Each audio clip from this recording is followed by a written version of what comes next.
I'd like to call this meeting to order and welcome us to this beautiful Monday afternoon with a little bit of sun outside meeting. So we'll start our meeting with the land acknowledgement. Councillor Wilton.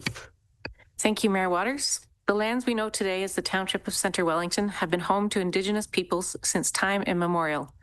We acknowledge that we are on the treaty lands and traditional territory of the Anishinaabe and the Haudenosaunee.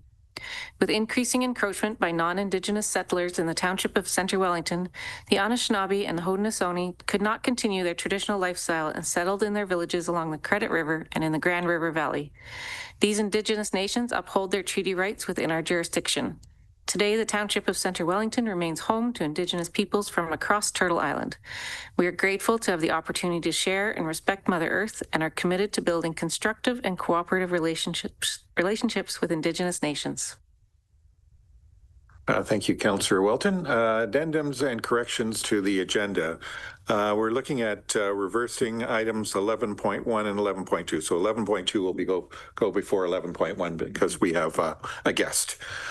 And then disclosure of pecuniary interest under the Municipal Conflict of Interest Act. Councillor Wilton. I would like to disclose a conflict with agenda item 10.5. It's the intent to demolish listed property 27 Broken Front Path private road in Elora. And the reason is my spouse's partner at MHBC Planning and staff at MHBC did the original heritage impact assessment for this property. Thank you. Thank you, Councillor Wilton. Okay. Yes. Go ahead, Councillor McDonald. Thank you, Mayor Waters. I wish to declare 11.2 consideration of reports, and the reason is I'm a member of Food Day Canada Board. Thank you for that. And now we're going to be moving into a closed session. So I'll just read that the Council of Township of Centre Wellington convene in closed session in accordance with Section 2392 C, E, and F of the Municipal Act 2001 as amended to consider a proposed or pending acquisition or disposition of land by the municipality, litigation or potential litigation, and advice that is subject to solicitor-client privilege related to the matters before the Ontario Land Tribunal. So we are going to go into closed session and then we should reconvene up here probably around 6 o'clock. So we are now in close. Oh, need a motion. Sorry, yes. Councillor Adams, Secretary, Councillor Evoy, all those in favor? So move. We are now in closed.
Okay, welcome, folks. We're reconvening back into open session. There were no matters arising from closed session.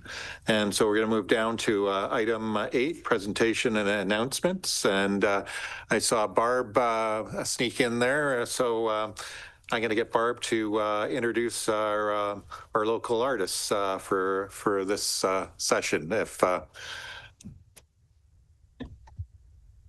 you can leave your coat on there, Barb, or okay.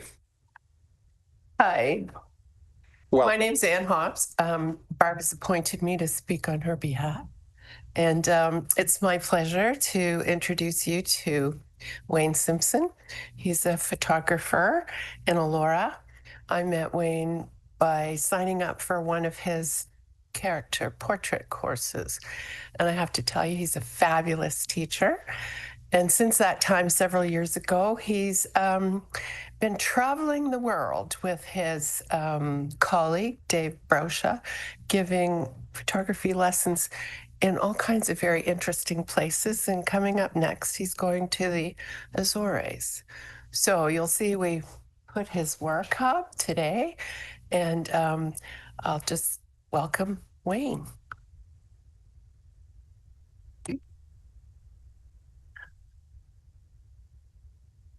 welcome, Wayne. Hello, thank you very much. Hi, everybody. Thank you for allowing me to share my work here. It's actually been in Toronto for a whole year now, so it's nice to have it back and to share it here at home. I'm obviously a local photographer. I don't know how much more I need to say about myself. That was a pretty nice little intro. This particular work here was part of a project that I did. So I'm from Aamjiwnaang First Nation, which is near Sarnia here in Ontario. And I'm from there, but I didn't grow up there. So it was a big deal to me to go back and try to learn about the community and about the culture that makes up half of me. So yeah, with the Canada Council for the Arts grant, I was able to actually spend better part of a year working on this project. So what we have here is 5 of the 19 pieces that were part of it. And there's also a 10-minute short film about the experience. Basically I went back and experienced different ceremonies and met a lot of people. I have family there that I got to know a lot better in the process, which was huge because as a kid, I was basically afraid living on the reserve. I felt like a white kid that was just, I walk or drive down the road and I just felt like everybody was looking at me. And this was a huge step for me in healing myself and understanding myself and being in touch with the other side of my heritage. So the amazing thing about this collection, I've had the privilege of presenting to, I believe it was 12 different groups of 8 to 15 people from the hospital system in Ontario. And they came into the Proximity Institute, which is where this was all housed for the last year. And I was able to talk with them and we would do these sessions where it was basically centered around team building and learning about basically vulnerability and being sensitive to different cultures and all those things. In those experiences, on several occasions, people connected deeply and they were in tears with the work and hearing the story and seeing the film. And I've found through people seeing this work that a lot of people, not necessarily with Indigenous background, but they have the same kind of disconnection to a part of themselves.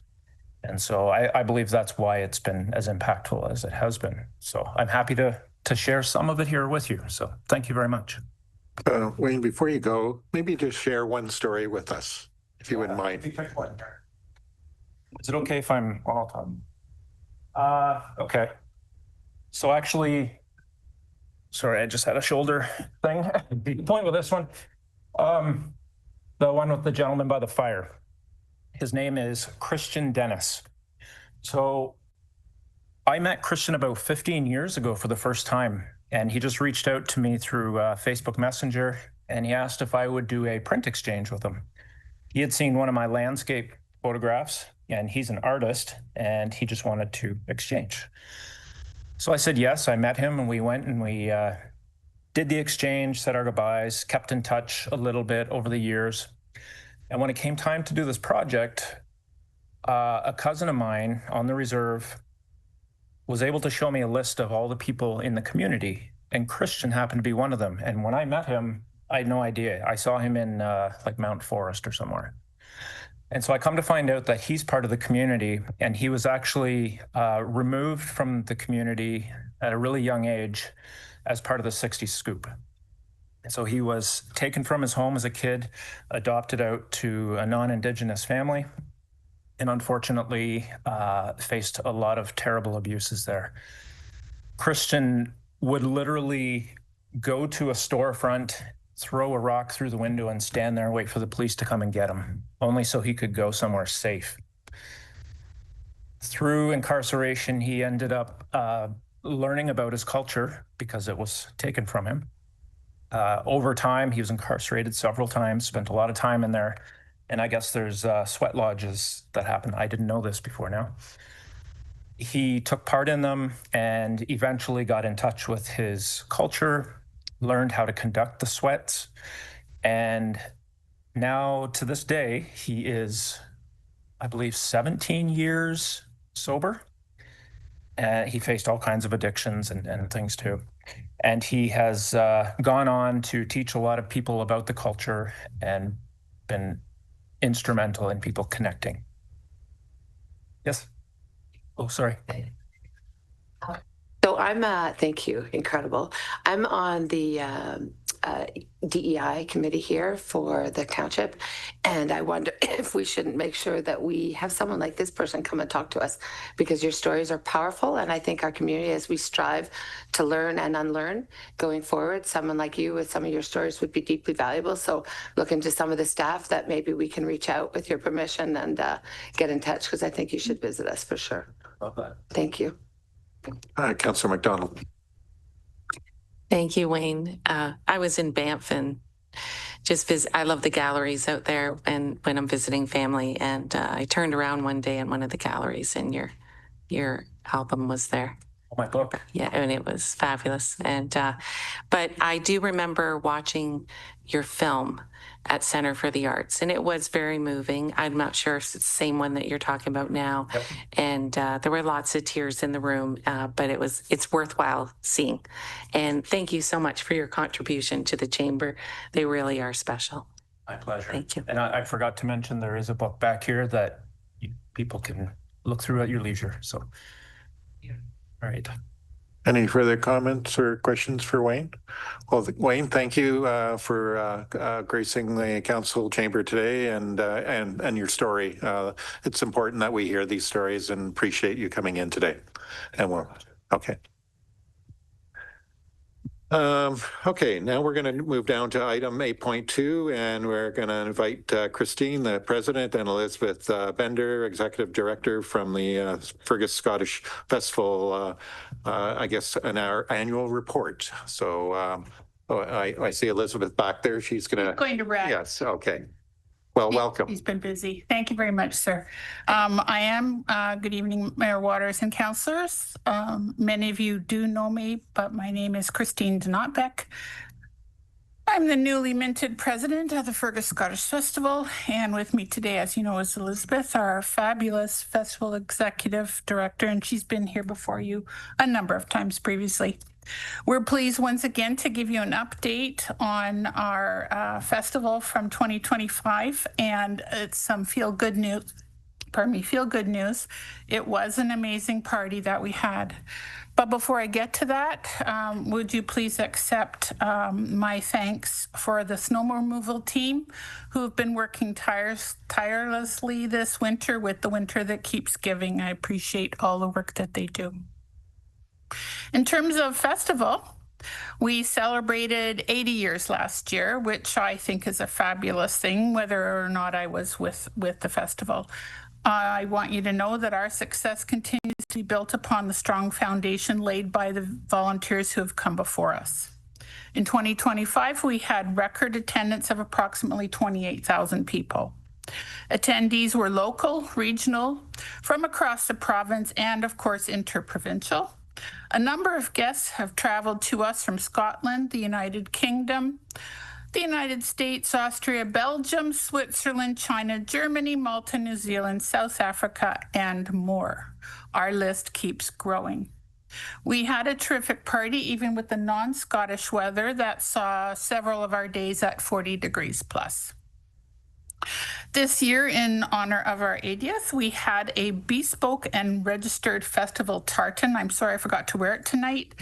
It was developed and translated well into scarves and kilts, and they were available for sale.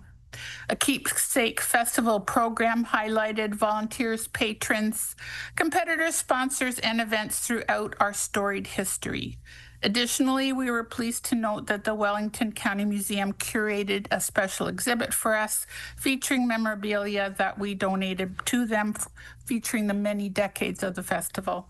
We have had so much to acknowledge and celebrate. This year, adding to the animated area of our festival, we had Theodore Thistle. Our very first festival mascot came to life and created photo opportunities with young and wise alike. I use wise now as you can, I'm getting to that other stage of life, and I prefer to think of myself as wise rather than older. Our featured guest lineup continued to please with the return attendance of Charles van der Vaart, an actor of Outlander fame, and I must note, native to Orangeville. So we're always happy to have him come. We did try something new this year. We had Stephen Caldwell, Scottish national footballer, who now has a job with TSN as an analyst for Scottish football. And he literally helped us kick off the festival in style. Related events with the featured guests were things like Scotch tasting, a lesson in creating Outlander-themed cocktails, and Scottish dancing with the stars. Many of these ticketed events sold out and created lots of happy memories for our patrons. It wouldn't be a Scottish festival without some whiskey, and Whiskey Village continued with its mission to deliver liquid gold to our people. And this year, we dove headfirst into coordinating the Highland Pub ourselves, and we were happy to showcase libations from local brewers and distillers. To say it was an outstanding success would be an understatement. We launched our third festival beer in our now iconic series of animated cans, and we feature Harry the Coo. We had a patrons VIP lounge this year for the 80th, and because of its success, it will return in 2026 with increased capacity. And another returning event or venue, this year was the Tea Tent. And I must say, being a person who needs to eat gluten-free, I really loved that she had these awesome scones that were gluten-free, and I could enjoy the Tea Tent. Oh, Saturday night. I hope that you were able to come for Saturday night. We had our 80th anniversary Scottish Saturday night, truly a night to remember. The main field was a sea of patrons. There was not an inch to be had between people, both young and wise. Enjoying the musical towns, we had the Red Hot Chili Pipers, Albanac, and the Bay City Rollers. Everyone in attendance was Scottish for the evening. Greatest compliment of the weekend was from someone in the Bay City Rollers group who noted that the Fergus Scotch Festival officially out-tartaned them. That's a feat. We have 4 pillars that our festival is built around, and I'll speak to pipes and drums first.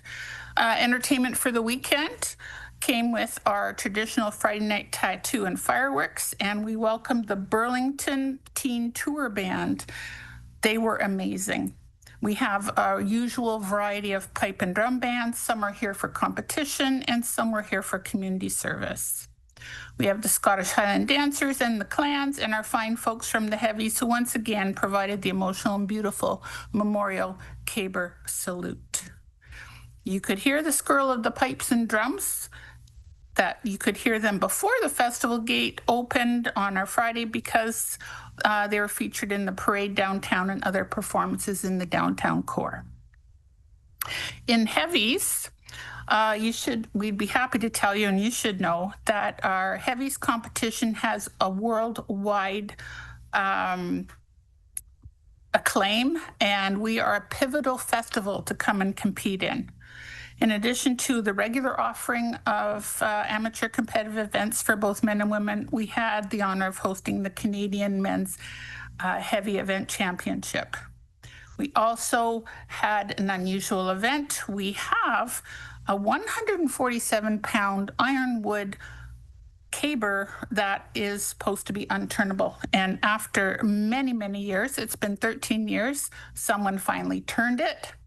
So Vlad, I hope his name is Tulicek, something similar to that. He comes from the Czech Republic. He practiced a few years to get ready. He's turned it, and I hear that he wants to come back again, keeping his bragging rights and a small purse to say thank you. Something that's been growing in popularity in the last couple of years has been what we call the Heavy School, under the leadership of our venue lead and his very capable assistant. We now have a Heavy School that has grown into a 3-day event before the Scottish Festival occurs.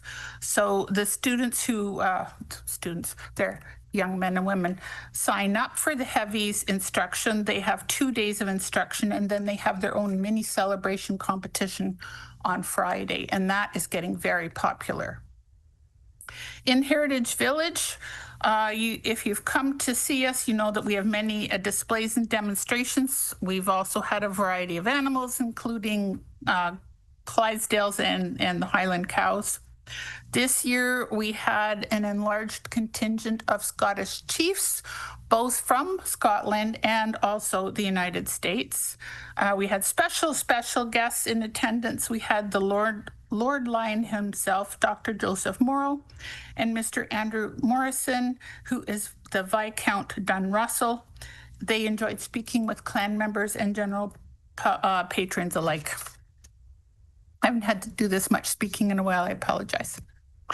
With dance is also, Fergus is the place to be to come for Scottish Highland dancing.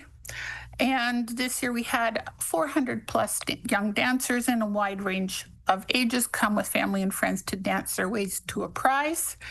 In honor of the 80th, we had an archival photo taken, and the dancers were joined also by some judges, because the criteria for joining the photo was just, have you danced in Fergus? And many of our judges had also danced in Fergus, so that became something special. Friday night, there was a special dance competition, and those winners then went on to perform in the tattoo, which was also a special thing for the 80th. Now, that's really the fun stuff, but I want to give you some other background information. We are not an island, and we take it very seriously to work with our community members and our community groups and service organizations. One partnership program that we have is the Fundraising Initiative. This continues to thrive. This year, 14 organizations participated.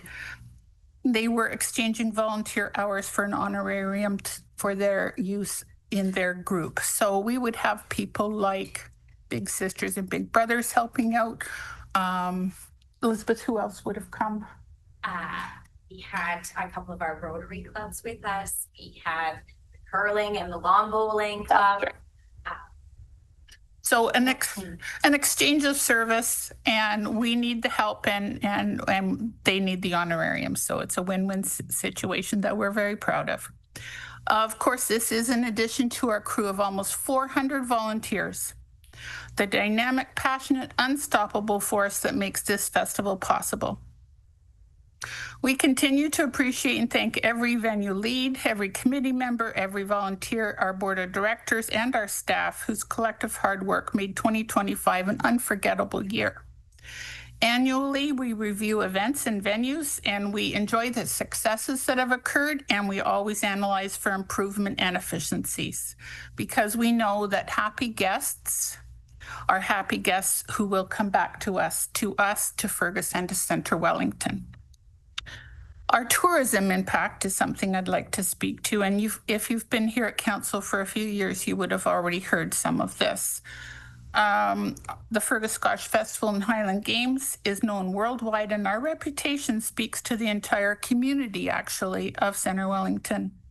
We are a long-standing recipient of the Festival and Events Ontario Top 100 Events Award, and we are happy to announce that over the past 3 years, the festival has proudly welcomed an average of over 24,000 people to our event and the community.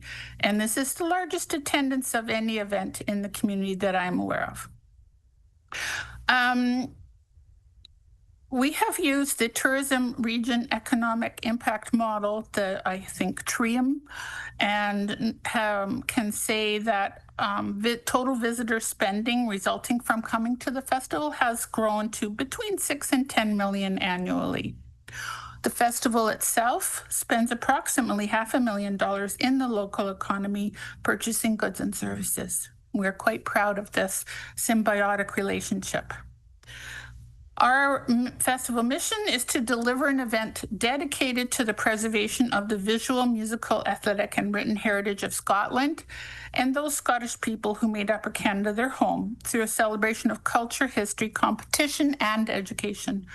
Our festival leadership prides itself in working closely with community organizations for the successful delivery of the festival, as well as being a leader in pursuing opportunities and projects that benefit other community events and the community at large. You've heard us speak to the various and ongoing Sportsplex infrastructure projects, including the upgrading of electrical and water and communication systems, as well as the sharing of festival resources. We have a real sense of satisfaction and pride when we see that not only do we benefit from this, but the other events at the Sportsplex and the community at large. Most recently, we have been part of a webinar series that we've been sharing knowledge of how we run a festival with smaller events and sharing our expertise, and we're proud to do so. We fully embrace opportunities to partner and support events, including most recently the Fergus Pipe Band's Robbie Burns Supper and the Fergus BIA Tartan Day. We provide music and athletic scholarships to the students of Centre Wellington District High School, and we support the Fergus Legion Remembrance Day campaign. I'm almost done. In conclusion, we are a nonprofit Scottish festival and quite proud of the last 80 years of service. We rely on grants and sponsorships to remain fiscally viable. We have been growing attendance, growing visibility, and growing sponsorship, growing our brand, all the while adapting to shifting regulations and an always changing festival and event environment. We do work tirelessly to improve our systems and strengthen our teams. We would like to thank our volunteers, sponsors, grantors, local service contractors, and yourselves, local governance, for your support. We are now looking, in fact, deeply involved in doing our programming for 2026. Our focus is multifaceted and yet clear. We will continue to value, attract, and retain our volunteers, without whom the festival literally would not exist. We will continue to build and maintain strong relationships with our community partners, our sponsors, our contractors, vendors, grantors, the region of Centre Wellington, the township, and towns of Ferguson and Laura. This year, we are aiming for incremental improvements that we can make sustainable over time while we continue to expand and innovate. But while we do so, we will always be grounded in what makes us great, our Scottish traditions, our community roots, our commitment to welcoming the world, and the only way we know how, with heart and humor, and a whole lot of tartan. And I would just like to say, council how you can help us. Please keep us in the loop when you're having conversations and decisions that could impact our delivery of a world-class festival. Please keep us in mind if there's opportunities for joint projects to enhance services on the grounds, or opportunities perhaps to use some of the newly acquired land of the Sportsplex that are beside the Sportsplex. And I kind of smile and laugh. I know that's a frequent question to us, and I'm sure it's a frequent question to council. How are those lands going to be used? Lastly, a conversation to enhance storage solutions for the festival would be welcomed. A sincere thank you for allowing us to address you today. We officially welcome you to be our guest in 26. Please mark your calendars for the weekend of August 7 to 9. We look forward to having you join us. And our catchphrase this year is 81st Festival, here we come. Would there be questions? Thank you, Christine. Thank you for that very comprehensive overview of a very successful year. Very successful. Thank you, sir. And really enjoyed my time there this past year. Any questions or comments from council? Council McDonald. Thank you for your requests too, and for coming. I really appreciate it. Through you, Mayor Waters, sorry. Also, when I was 10 years old, my mom told me I couldn't go see the Bay City Rollers, so I promptly called her and said I saw them, and you couldn't say no. And we had a great time. We really did. Good. Yeah. Thank you so much. Thank you. Any other comments or questions? Well, thank you very much for your presentation tonight, and we're looking forward to the 81st series, and it'll be amazing. I know and we always know that it's going to be a lovely weekend. So Thank you, sir. Thank you. We appreciate that. We would like to know if we could, it's not a bribe, but a thank you for your support. We have some treats for council, if that would be all right, sir. Yes, I would say yes. They're not edible this year. Or drinkable, yeah.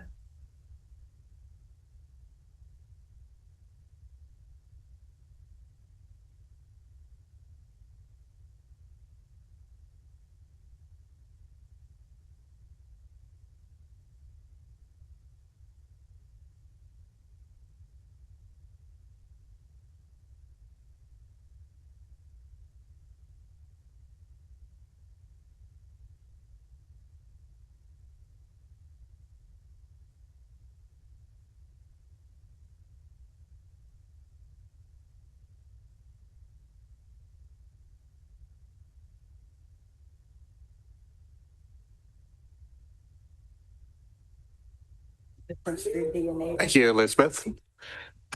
Okay, so now we're going to move on down to item number 8.3, and we're going to invite Councillor Diane Ballantyne for the county to provide a report and overview of what's going on all around us. Well, it's not nearly as fun as the Highland Festival, but anyway, still important. So thank you for allowing me to bring some updates from the county. And I know that you know this, but we have lots of people that are watching. So I just want to recap that my current committee assignments include Information Heritage and Seniors and Administration, Finance, and Human Resources. I continue to serve as the county's representative on the Groves Community Hospital Board, and I was elected to represent our county on the board of the Association of Municipalities of Ontario. I think I stumbled over that word the last time I gave a report too, which is our provincial advocacy organization. So as always, there's lots going on at the county. So some of the highlights. When I was last here, I told you that there was going to be an official opening to the children's space at the Wellington County Museum. December 18th was the day, and families with younger children now have a beautiful child-centered play-based learning space to experience. The museum, which saw more than 40,000 visitors last year, also had a fabulous new exhibit called Wildlife Rescue. So this involves invites visitors to learn about various unique animals. There are real live animals in the museum space right now, including a gray rat snake, a red knee tarantula. I don't know if that's going to encourage you to go or encourage you to stay away. A hog island boa constrictor, a Burmese star tortoise, and cane toads. So this exhibit will run until April. Regarding our roads and safety, for some context, the roads in Wellington County, we have 1,436 lane kilometers of roads, 101 bridges. Does that beat you? Bronwyn was at Roma. No, doesn't? And mentioned that. And the whole room gasped at the amount that Centre Wellington Township road infrastructure is responsible for. We have 102 culverts and 14 roundabouts. So that explains why the roads portion of our budget is so significant. We're all well aware that the province chose to cancel the automated speed enforcement program. And the speed camera used in our pilot project on Bellside and Fergus has been removed. The community safety zone on Bellside and Fergus is a long one. It's 1,100 meters. And given the data that we collected, we know for certain that there is a serious speeding issue along this stretch, even though it was designated a community safety zone several years ago. So the ASE money will be spent to increase road safety throughout the county, which includes all of the member municipality community safety zones.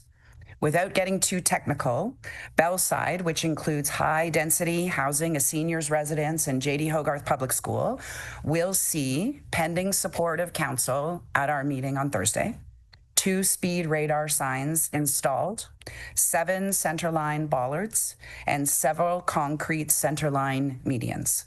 These physical cues, we hope, will encourage motorists to slow down and thereby keep our children, our cyclists, and our wider community safer. The Elora transfer station. Everybody just take a big sigh. As we know, it is the busiest one in the county, and it's undergoing significant renovations to better serve all of our residents. So the main features of the upgrade include an expanded drop-off area, a scale house reconstruction, and replacement of the household hazardous waste building. In my last report, I noted that it was to be reopened in December. That has not happened due to various delays in building material procurement. So we are now tentatively targeting mid-February. We hope to firm that date up later this week, so stay tuned for that information. In the meantime, and with your patience, the Bellwood facility continues to operate from Tuesday to Saturday, 8 a.m. to 4 p.m. Continuing in solid waste, the Blue Box program. As businesses were not included in the provincial program with producer responsibility, County Council has invested over $200,000 to provide continuity and recycling services to our businesses in the downtown areas in the member municipalities. As of April 1st, however, we will be expanding that program to any business within the 14 towns that currently receive the downtown service. So for example, we already had the downtown retail areas covered. We are now expanding that to include something like the Elora Center for the Arts, which wasn't included initially because it wasn't right downtown, but it will now be included. In the meantime, until that expanded service begins, all businesses outside the downtown area have access to recycling services with a free drop-off of recyclable materials at the county's waste facilities. We have also heard that, and remember, this is a provincially mandated program, and the information hasn't always been clear and received in a timely manner. We have heard that new wheeled recycling carts are expected to be delivered to residents this year, although some townships may not see them until 2027.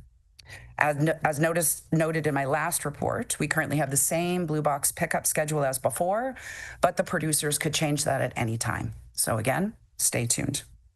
The correct contact details for Blue Box service is no longer the county because we are not responsible for that service any longer. So I'm just going to say the email and the phone number. It's canresidential@wm.com or 1-800-561-1655. You can continue to report any concerns regarding garbage and green bin through the Recycle Coach app or to the county's Solid Waste Services Department at www.wellington.ca. Or alternatively, any resident can feel free to reach out to me and I will help put them in touch with the right person or department. And that's Diane B at wellington.ca or anywhere on social media at Ballantyne CW. Just give me a second to change my pages here. Okay, in finance, as I mentioned previously, County Council will be meeting on Thursday to vote on the budget for 2026. As it stands, we are looking at a 3.9% budget increase. And for reference, this equates to $26 per $100,000 of your property assessment. This increase includes additions to the rent supplements, as we know the reality of homelessness continues to increase. A recent AMO, the Association of Municipalities of Ontario report, states that there has been a 30% increase in homelessness in rural areas, which is a shocking increase. And there are many people that require additional supports that the local municipal governments really have difficulty covering all of those needs without federal and provincial supports. Rent supplements that the county is going to extend support people to stay in their homes longer and thereby decreasing the likelihood of becoming unhoused, which is certainly far more expensive to deal with and certainly less compassionate. We also have provided $1 million for affordable housing project applications, which I believe I mentioned last time. We have seen 2 member municipalities submit applications. I don't know that Centre Wellington has submitted one as yet, but we would encourage you to do so. We'll also see 15 new childcare spaces at the Aboyne Childcare Facility, and we have been able to set aside $1 million for future childcare infrastructure. And having an envelope of money sitting aside means that we are ready to go should the provincial or the federal government release envelopes of money for childcare. And the Economic Development Committee has approved an increase to the Business Expansion and Retention Fund. This program has not seen an increase since 2014, and it provides stable annual funding to support our small business ventures. So thank you for allowing me to provide an update on some of the many things that we're doing at the county, and I'm happy to take any questions from council should you have any. Thank you, Diane. Councillor Walton. Thank you, Mayor Waters, and thank you, Councillor Ballantyne, for a great update. Just curious with the Bellside Street, I assume there's some collaboration with township staff on the design of what those traffic calming measures would look like. So just curious how that works in terms of consulting with our local township staff. I'm privy to the results of the report, but what background consultations and collaboration may have happened, I'm not sure.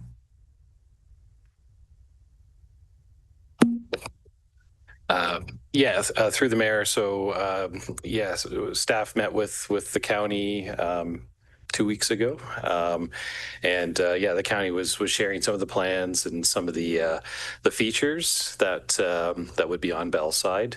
One of the interesting ones was that Councillor Ballantyne mentioned was the concrete island. So a 2,000-pound concrete island at the height of a curb, kind of placed in the middle of Bellside to kind of narrow the travel lanes that would be in place year round. So so we're aware of the measures that the county's planning to implement along there. Yep. And that's actually a good point that you highlighted, that, we've seen at the Good Roads conferences that the narrowing of the roads, and also the advocacy that Green Lanes has been doing as well, that the narrowing of the roads naturally slows down the traffic. And so those are the features that we're implementing along that stretch. Any other further comments or questions for Diane? That way? Okay. Well, Diane, thank you very much for your presentation. Always appreciate the updates, and looking forward to having a chat with you on Thursday. All right. When we meet at the county. The rest of your meeting. Okay. Okay, so now we'll move down to item 8.4, Councillors Committee updates. I'm looking to council for any updates. I will. Do we have anyone before Councillor Evoy? Yes, Councillor Wilton. Just a very short update on the Healthy Communities Advisory Committee, because the main item we discussed was the grant program, the Community Investment Fund, which is coming later on in our agenda today. So we had a good meeting the very first week of the year, and I think we had few other small updates. Adam was on the hot seat a couple times because of his new role, so that was good. But yeah, lots of good stuff coming up over the coming year. But that was the main item for that meeting. Thank you. Councillor Avoy. Thanks to you, sir. Just a very quick update that Farm Safety is working closely with a bunch of organizations in town, including but not limited to groups like Food Day Canada, trying to collaborate a little bit more with the work that we're doing locally. So it's very exciting to see. I also want to take a quick sidestep and make an official thank you to Colin and your team. The work that you've been doing on our township roads, sidewalks, and parking lots is beyond measure. And I know it's been a lot of work. And I just want to thank you sincerely for the hard work and to please pass that along to the great teams. Any other? Yes, Councillor McDonald. Yes, on the agenda today, you will see the changes of new members on the Seniors Committee.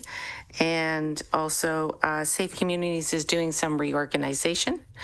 And I will bring more information forward after the next meeting in March. Thank you. Thank you, Councillor McDonald. Councillor Jefferson. Thank you, Mayor Waters. The Elora BIA met last week. John Scott came to speak about his Bespoke Festival and invited everybody to attend, which many of us in this room actually were able to attend, and I was very impressed with the content. The BIA board is also working up on setting up their committees for 2026, so you can let the board know if you'd like to volunteer for any of the events or any of the activities that they're doing. And the administrator is currently working with Councillor Lloyd. They're wanting to look into theft prevention workshops and information sessions, and maybe some content from the OPP and some advisory things from the OPP as well. And then that could be possibly hosted between both BIAs so that we could do like a group thing. I think that's it. Thank you. Thank you, Councillor Jefferson. Councillor Wilton. I should also add that the Fergus BIA had their meeting, and they're also putting call out to the community for volunteers for all their committees and events. And yeah, I think the community might not be aware of all those fun things that happen in our downtown areas are all done by volunteers. So they're looking for people who work in the downtown to get involved. So that's an opportunity for people there. So I think it'd be good. And otherwise, everything seems to be going quite smoothly with Fergus BIA. They have a marketing plan going on this year, and you might have already seen one or two of the videos on social media, but they're very professional and very well done. So they really showcase how beautiful downtown Fergus is. So that's exciting. Thank you, Councillor Wilton. Any other further comments or questions? Or yes, Councillor Jefferson. Sorry, after Councillor Wilton spoke, I also wanted to state that we were at the Roma conference, and I really wanted to thank Councillor Wilton because she sat and spoke on the rural infrastructure panel and represented Centre Wellington magnificently. So I just want to say thank you as well. Thanks. Any other comments? Okay. Yeah, I just want to speak further a little bit to the Roma thing, because it's one of the events that this council we go to every year, and it's the Rural Ontario Municipal Association conference, and it's in Toronto. And it's really a real opportunity for many, especially rural municipalities, to get together, talk about their issues and all the things that are at hand that we're all sort of dealing with right now. It was also a good opportunity for us. We had 3 meetings with ministry folks. Those meetings went fairly well, and we'll do a follow-up with the various ministries in terms of some of the questions, and they had some interesting feedback in terms of wanting to know more about our community. It's always an interesting process in terms of dealing with the municipalities and the ministries, just because, as we know, there are a lot of 444 municipalities in Ontario. So it's a daunting task, not only from the municipalities' point of view in terms of expressing their interests and their concerns about their communities. But it also, I will give it credit to the province as well, dealing with all these communities as well. So it is a very important program. We have another program coming up like this, OSAM, which will be next. And again, it sort of deals with small municipalities.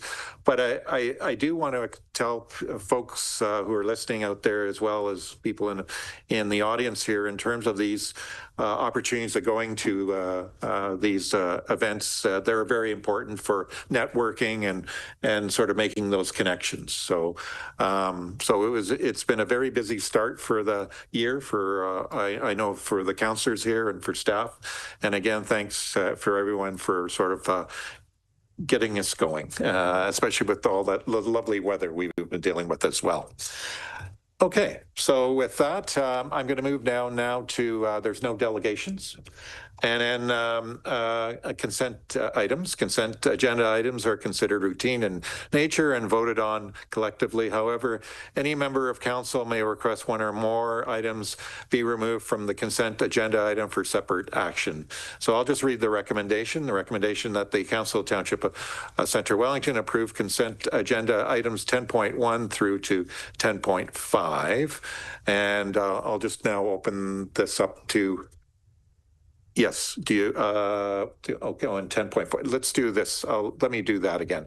Recommendation that Council of Township of Centre Wellington approve consent agenda items 10.1 through to 10.4. Okay. Okay.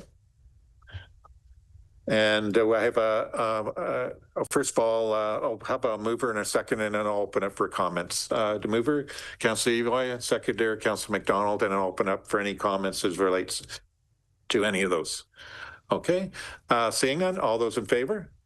So moved. So on 10.5, if Councillor Wilton, you'd like to do your thing there, then I will move to that particular item and ask for that the Council of Township of Centre Wellington approve consent agenda item 10.5. Do I have a mover for that? Councillor Craddock, seconder on that. Councillor Adams. Any further comments or questions as it relates to this item? Okay, seeing none. All those in favor? So move. We'll just wait for Councillor Wilton to join us. Will you join us?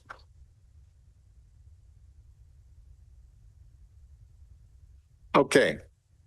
Now we'll move down to item 11, consideration of reports, and we're going to do a little bit of a flip here. We're going to start with item number 11.2, and we'll deal with this, and then we'll move back to 11.1.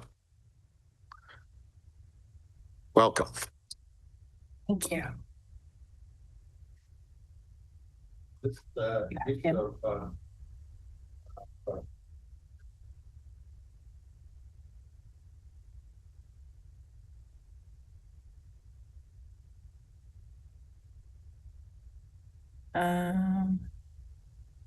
Now, yeah, you're good. I'm good. Thank you. We're good. Okay.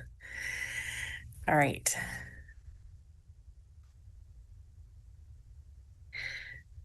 So through you, Mayor, to recap this journey to date, in 2019, the township received a letter from the Human Rights Commission stating that we needed to create a policy for how Indigenous themed names, logos, and images appeared in our facilities by non-Indigenous groups. The banners were removed initially to complete the JECC renovations. The DEI Advisory Committee formed a working group, and the project was posted to Connect CW for transparency. In July of 2024, through report CS 2024-22, Council directed staff to reinstall the banners at the Jefferson Elora Community Center arena, exclusive of the banners displaying Indigenous themed logos or names, until such time as Council has implemented a policy on Indigenous themed sports logos in township facilities. So in the spring of 2025, the Elora Mohawks Junior B team rebranded to the Elora Hawks, and that was independent to the township, and the Riverhawks previously had already rebranded. The draft policy has gone to the community for feedback through Connect CW. We received DEI's advisory committee endorsement, and now we are before council to seek adoption. The policy reads that the Indigenous themed banners can be reinstalled, but only with a permanent contextual display.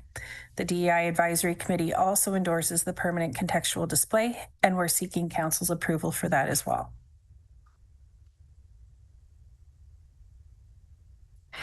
The working group with staff have created a 5-phased approach called the Reconciliation-Focused Policy Pathway to Respectful Indigenous Representation. A recap of that is that phase 1 and 2 is about setting the context and the educational pieces. Phase 3 was drafting and consulting on a policy. Phase 4 was around community acknowledgement, and phase 5 was the ongoing commitment. The draft use of Indigenous themed logos, names, and imagery within or on township facilities and properties policy was included in your package for your review. It was also presented to council on June 30th for information only and went on to Connect CW for public input. It's since been endorsed by the DEI Advisory Committee. No public input was provided that prompted any changes to the policy. Some key points from the draft policy that we just wanted to cover or highlight was that the policy covers the use of new and existing Indigenous themed imagery. It provides guiding principles of reconciliation, respect, inclusion, and education. The policy also provides direction on how existing imagery will be handled and prohibits the use of new Indigenous themed names or logos by non-Indigenous organizations. There's clear enforcement and implementation steps in the policy. The recommendation to permit the existing banners to be reinstalled in the Jefferson Elora Community Centre was a collaborative decision with Centre Wellington partners, as well as Indigenous partners. The second part to this report is the permanent contextual display. The working group first drafted the wording for the display. We were introduced to Indigenous artist Corey Parkin, and we determined the size and location of where this will be able to go.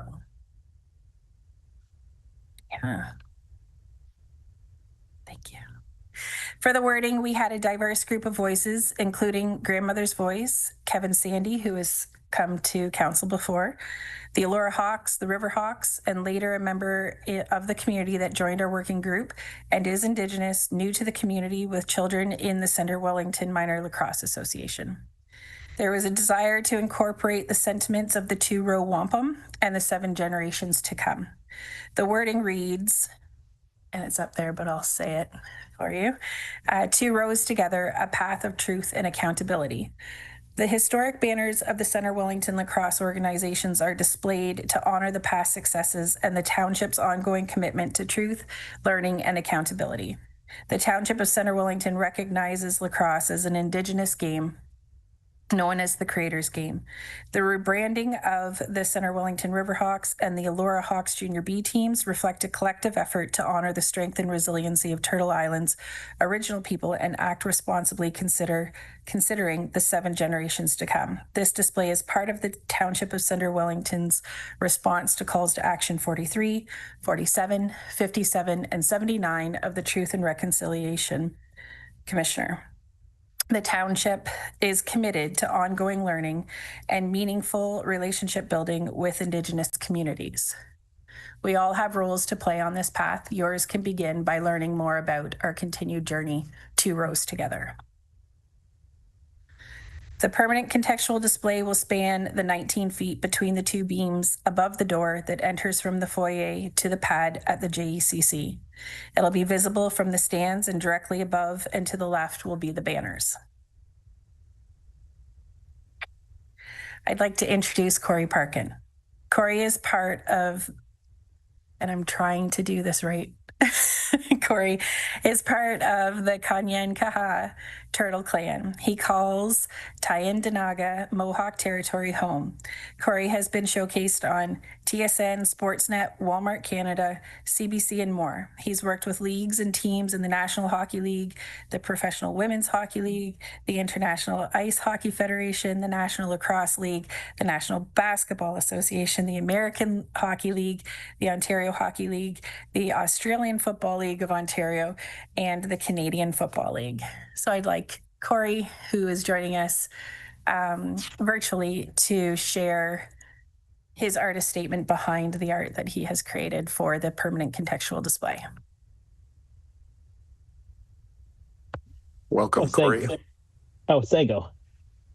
Can you guys hear me fine? Yes. Okay, perfect. Yeah, so I just wanted to further introduce myself. I'm a Kanyen'kehá:ka artist from Gundage, which is Tyendinaga Mohawk territory. And I was just put in contact with this opportunity here to create this. So when we were working together, we just they had expressed the things that were important to them and some of the things that they wanted to include in this banner. So when I kind of put it together, I just tried to focus on the Tuwar Wampum kind of like in the background, just because it's the meaning behind the Tuwar Wampum is the purple beads, the two purple beads in the middle are supposed to represent the Indigenous canoe and the European ship. So it's supposed to be two ships working together side by side along the white beads in the background representing the River of the Life. And it's just supposed to be that they're traveling side by side and not interfering with each other.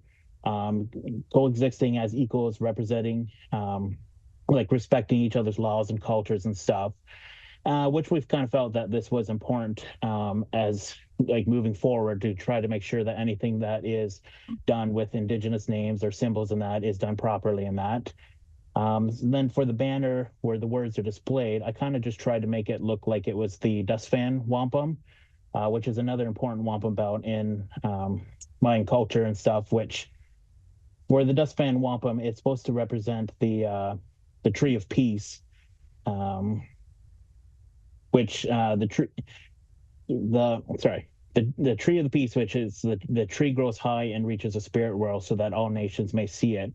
And it's just like an important symbol with the Indigenous people and the Haudenosaunee, because in the story of the Hiawatha and the Peacemaker, for them to unite the 5 nations at that time, they had asked them to all bury their weapons underneath the tree, and then this tree would grow on top of the turtles, which is Turtle Islands, back, and then it would grow real tall that all nations could see it, that collectively working together, they could stay strong and united and stuff. So I kind of felt that with using that as the outside for the wording in that, then when you kind of bring that into the center, you also see that you kind of have like the two individuals there, which could represent the Indigenous people and the European settlers on each side of the Tree of Peace as working together and collectively understanding and respecting each other's beliefs and cultures and stuff, and not overstepping each other, but working together to better just bring better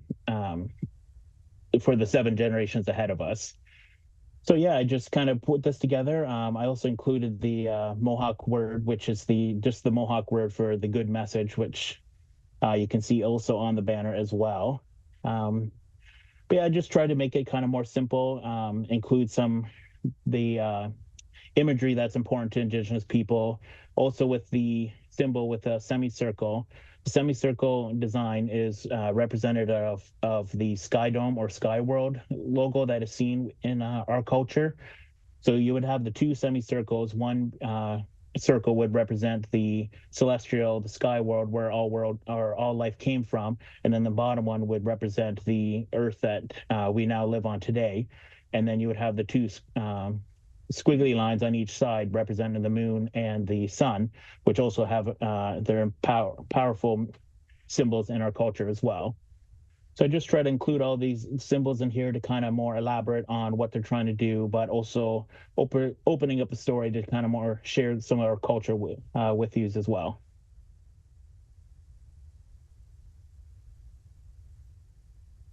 Thank you. So maybe I'll just finish the presentation. There's only a couple more slides and then we can open it for questions with Corey and comments. Okay. So the next steps would be to reinstall the banners with the permanent contextual display that Corey just walked us through. We're also working on education components of the reconciliation focused policy pathway to respectful Indigenous representation. And we will be building out the web page that is linked from, you saw the QR code, to the web page. That would also feature Corey Parkin's website and the work that he has done. So lastly, it's heartfelt thanks to the working group who continue to work with staff on this important initiative. Pamela Brown, Robert Robson, Tasha Lake, and Stephanie Jones, who are all on the DEI Advisory Committee.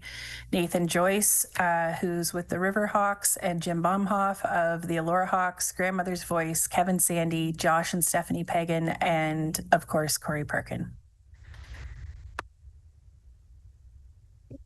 Well, thank you very much for that presentation. Thank you, Corey, for putting your heart and soul on your art and story making. I know it's gonna be of great interest for our community, and as we all sort of move towards reconciliation and more understanding and working. And I love the fact that, going together, the idea that we're paddling the river of life together, and growing together. So which I really appreciate those words. So I'm going to open up to council for comments, questions. Councillor McDonald. Through you, Mayor Waters. Thank you, Kristen. That's a beautiful overview. And thank you, Corey, for coming today. I really want to thank this committee for all the work that they did. It's been a long time coming. And I'm very pleased to see members of the Hawks were involved and that this was a really collaborative approach. And thanks again for the great work. Councillor Adams. Yes, thank you, through you. Kristen, just an excellent job on this whole thing and leading this through the committee and everything. Like, I know I've been really proud watching you lead this, and I hope you feel that because this is really great. I think it was really easy maybe to just kind of say, take the banners down. What's harder is everything that happened here, and there's real meaning, and I think it was just really well done. And I just really, again, want to shout out a thanks to your working group and the other members that were involved in this, because it has taken time and it has taken a lot of their time. But I think there's just such positivity coming out of this. Timing's great. Lacrosse season is around the corner. So I'm looking forward to seeing this new this new exhibit and this new way of walking forward, and some great lacrosse happening. Yeah. Councillor Evoy. Thank you, through you, sir. I can't say it any better than Councillor Adams did. Thank you. That's all I have to say about that. I'm wondering if there is any space. That piece of art, Corey, is so outstanding, and I think serves as step one, it feels like, for the learning and unlearning that our community is committed to embarked upon. And I wonder if there's a way to turn that into a piece of art for council chambers and what that looks like for a cost, because it is that beautiful. And I think it speaks to who we are as a council, that we are committed to continuing to do this work. So I leave that with you all, but I look forward to making that a possibility. Councillor Wilton. Thank you, Mayor Waters, and thank you, Kristen. Again, echo what Councillor Adams said. Great work. I'm just curious, because I'm pretty sure, I could be corrected if I'm wrong, but I'm pretty sure lacrosse is played in the Fergus Arena as well. And I'm just curious if down the road we can do some type of similar display. I don't think the banners are displayed there, but lacrosse is played there. And I think the message around the creators game and working together and that kind of thing could be really nice to have in that space as well. So doesn't have to be this year, but maybe just moving forward might be another thing to look at some point. Thank you. Any other, Councillor Jefferson? Is that, yes. Yes, thank you, Mayor Waters. Thank you, Kristen. My comment is just kind of a question. With the finished actual artwork piece, I understand the QR code is going to direct us to Corey's website and information as well, but to acknowledge the artist for like a signed art piece, are we having Corey's name actually on the art piece as signed or acknowledging? And through you, Mayor, yes, we will have basically Corey's artist statement with it in his words down. That's more eye level. So if somebody doesn't have a smartphone that can do the QR code, they can get that story right there, right beside the door, right below where his artwork will be. And then that will also be for anybody that does go to the website, it'll live there as well. Yeah. Any other further comments or questions from council? Well, thank you very much for Kristen for your presentation and all your hard work. Like it's been an amazing journey for us, and it's just the start of the journey too. It's something that will be going on, and really appreciate your input, Corey, and as well, and just looking forward to seeing your piece in the arena there. So, but again, thanks everyone for being a part of this. And members of the community being a part of this. This is very important for our community. Anyways, thank you for your presentation tonight.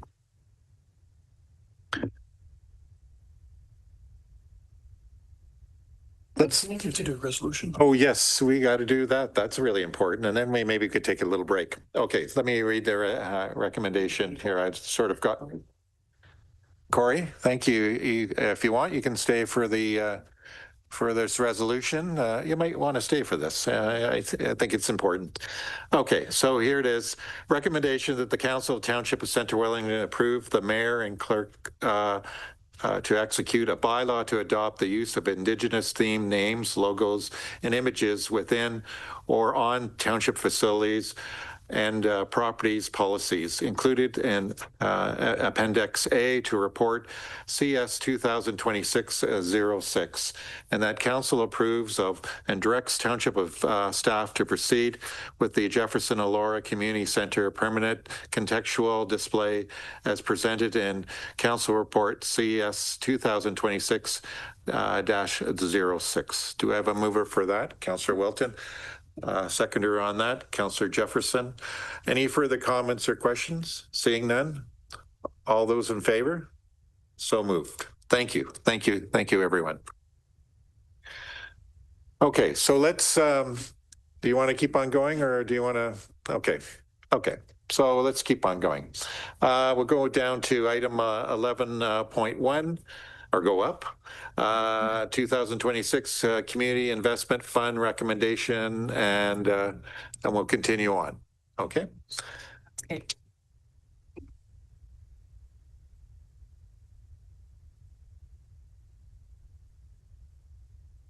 All right. Through you, Mayor. The Community Investment Fund is meant to assist groups that have initiatives to enhance the quality of life in the Township of Centre Wellington by fostering, strengthening, and stimulating wider community appreciation and participation in the community. The online application portal was opened on August 15th and it closed on September 30th. When the season closed, staff determined if any of the applications were not compliant with the policy. This year, all applications were deemed eligible and moved on to the scoring stage. The working group met to review the process, the scoring tools, the applications received, and then they had several weeks to review the applications in great deal, focusing on eligible expenses according to the policy. Then the group reconvened to discuss the specific scores and recommended amounts to award. The working group used a scoring tool that focused on the following criteria: alignment with council's strategic plan, the level of community need and impact, project feasibility and readiness, collaborations and partnerships, sustainability, diversity, equity, inclusion, and evaluation and measurement.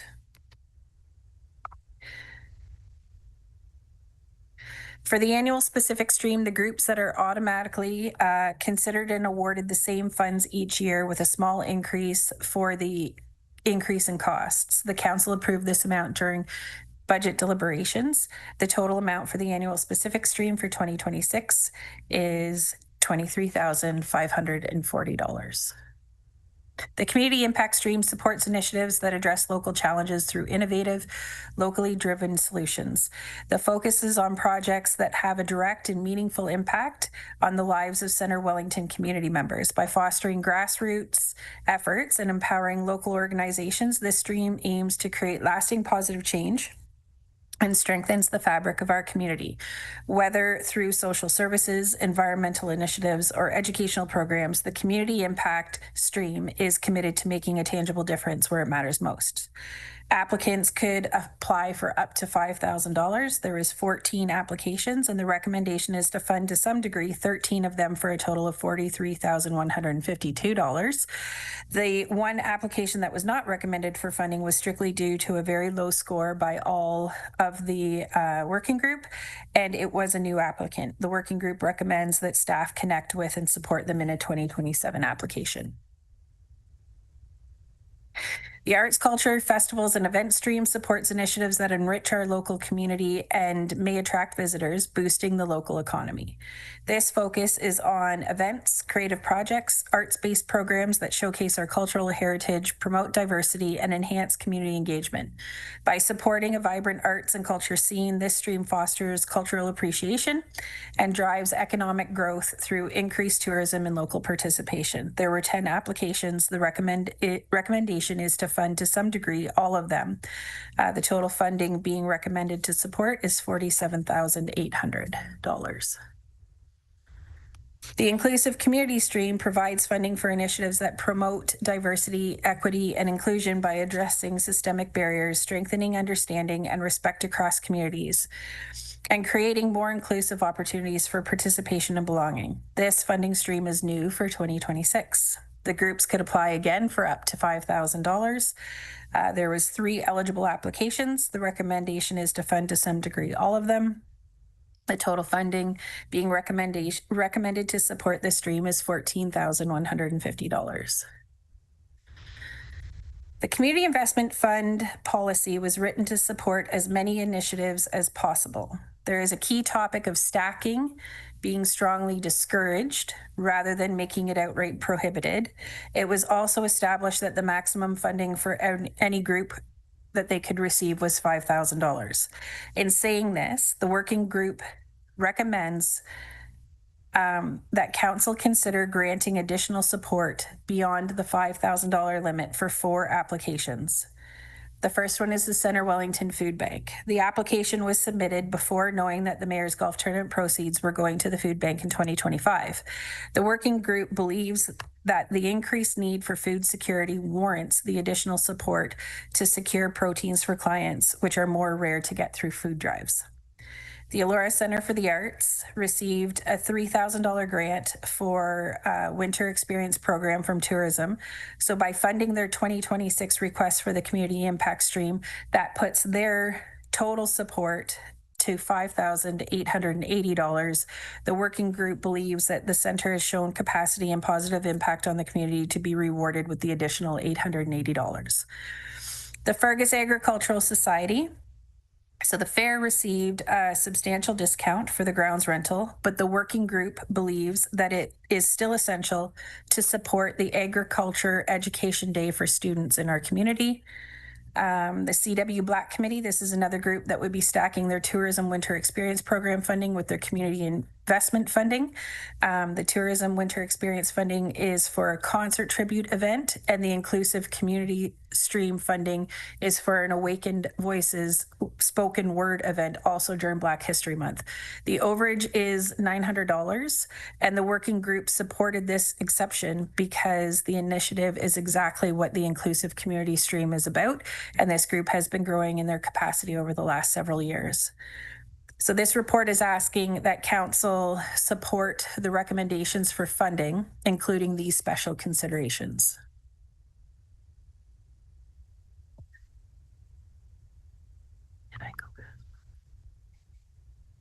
Sometimes it jumps.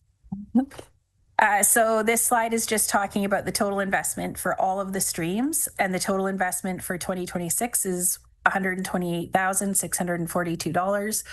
$23,540 would be tax supported for the annual specific stream, and then the remainder would be supported through the OLG reserves. The funded initiatives are actively creating the conditions for economic prosperity. They are improving the activity, health, and wellness in the community. They are helping to keep the community's unique character while growth is happening. Many of the initiatives are finding ways to be sustainable environmentally. And finally, we heard in applications how groups are striving for their own sustainable and innovative ways to be able to create opportunities for our future needs. The Community Investment Fund has several ways in which Council supports local groups. There are financial investments through reduced fees in the rates and fees bylaw.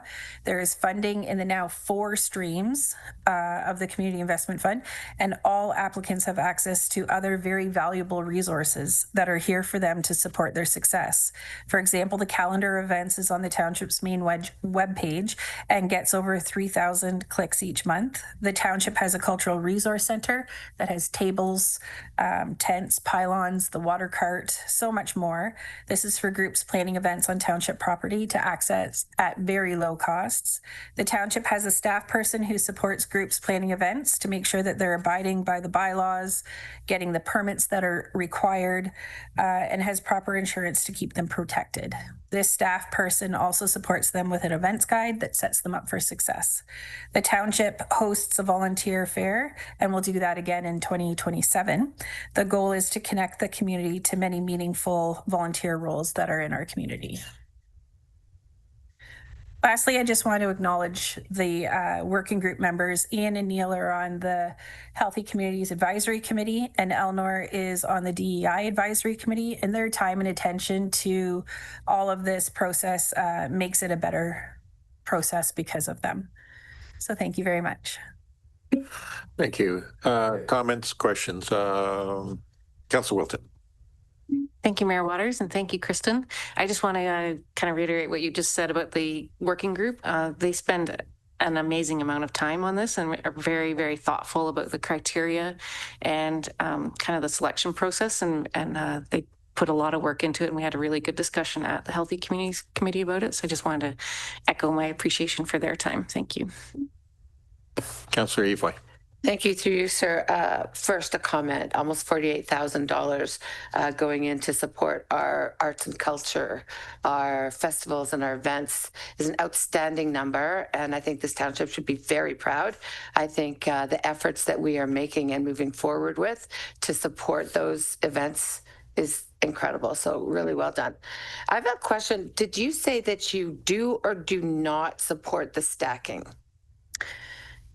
So through you, Mayor Waters, we, according to the policy, it is discouraged, but there are some times, like the 4 special considerations, where the working group feels like it wasn't worded that it was prohibited, it's worded that it is discouraged for that reason. But in the time where there is somebody that should be considered, as we have outlined today, it can still be approved by council. Thank you. So just for clarification, obviously I have no issue with that, but do we have certain numbers? I'm just not really clear.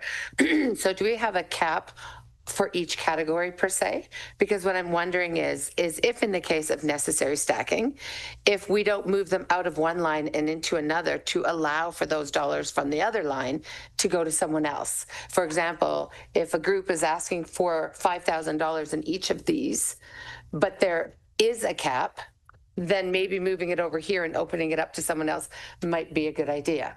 I'm just trying to understand that. Right. Through you, Mayor Waters. So they have to pick one stream to apply to. They cannot apply to multiple, and it's one initiative that they're applying for. So they wouldn't get funding from multiple streams or multiple buckets. They would get it from one, but they might have like in the community investment fund, but there are a couple of examples where they have received funding through a different grant in the township and are requesting this one as well.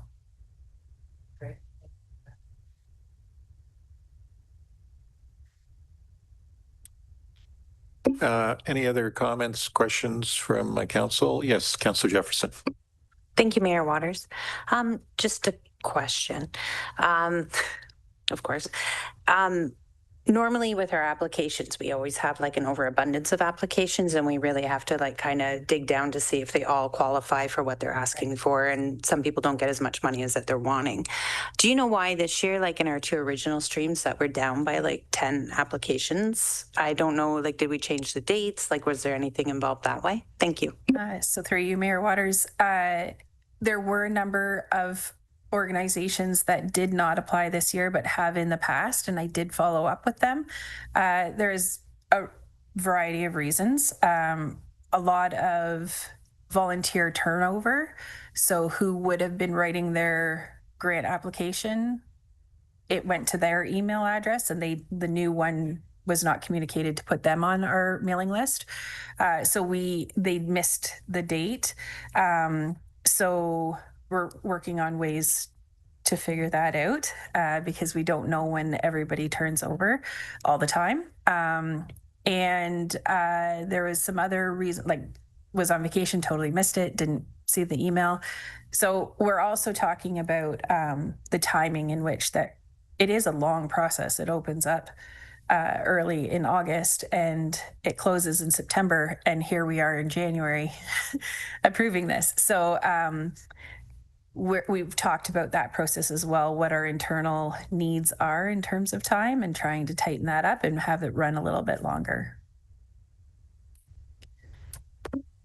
Okay, any other further comments or questions? Okay, Kristen, I will read the recommendation that the Council of Township of Centre Wellington approves the Community Investment Fund allocation as recommended by Healthy Communities Advisory Committee on January 7th, 2026, and the Diversity, Equity, and Inclusion Advisory Committee on January 8th, 2026, as attached in Schedule A to report CS 2026-03. Do I have a mover for that? Councillor Eboy, seconder on that. Councillor Adams. Any further comments or questions? Seeing none, all those in favor? So moved. So someone will get Councillor McDonald, and then we'll move down to item 11.3. RZ006 24 decision report 73 and 79 Side Road 19 Fergus, and we have Deanna here to speak to that. Welcome. Thank you. Good evening, Mayor Waters, members of council. Through you, the report before you is a zoning bylaw amendment application to facilitate residential redevelopment for the lands municipally known as 73 and 79 Side Road 19 in Fergus. The property is 1.12 hectares and located on the south side of Side Road 19, west of St. David Street North, with single detached dwellings immediately surrounding. It is within the Fergus Urban Center and designated residential in the official plan.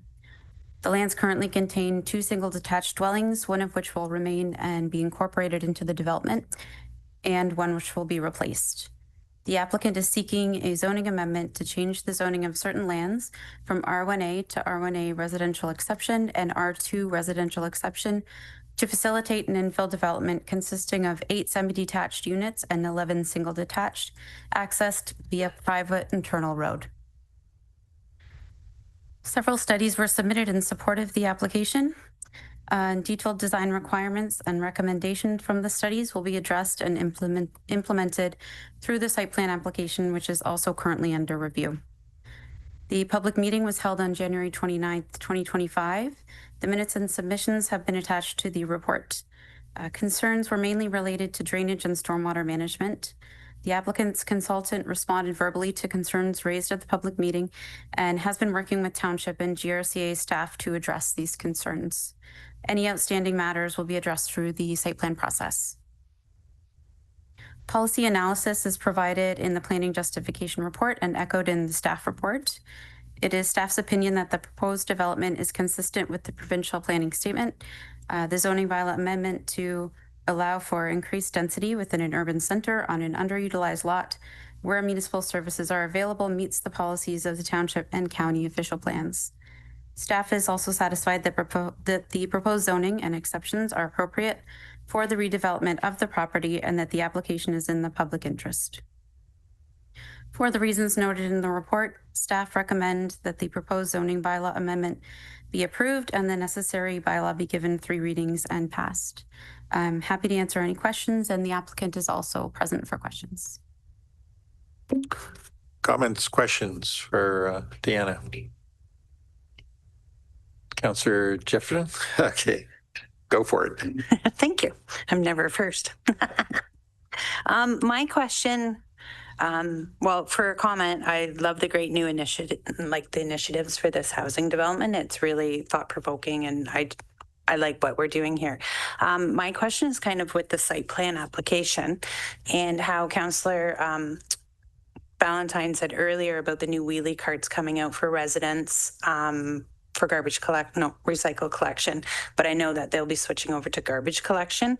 With the site plan application and you're looking at parking and servicing and grading and the drainage and everything as a whole, are we also going to be looking at like places for storage in the home or outside of the home or on the property as well for these new substantially large wheelie carts? Thank you. I believe that's the garbage pickup will be individual per property. I think the county would review that. They're circulated on that, so they would review that. I don't know if Brett wants to add anything. I could add, thank you, through you, Mayor Waters, just there's not been a condominium application yet, but we anticipate this application will be a plan of condominium. It's during the plan of condominium stage that the county solid waste services have a condition to come up with an agreement with the developer on how waste is to be managed. And if the road meets the county standard, they will enter into a private condominium to pick up garbage. Otherwise, it could be arranged for a central collection, but it is solid waste at the county that has to deal with that issue. Any other comments or questions? Councillor McDonald. Dear Mayor Waters, thank you, Councillor Jefferson, for the great question.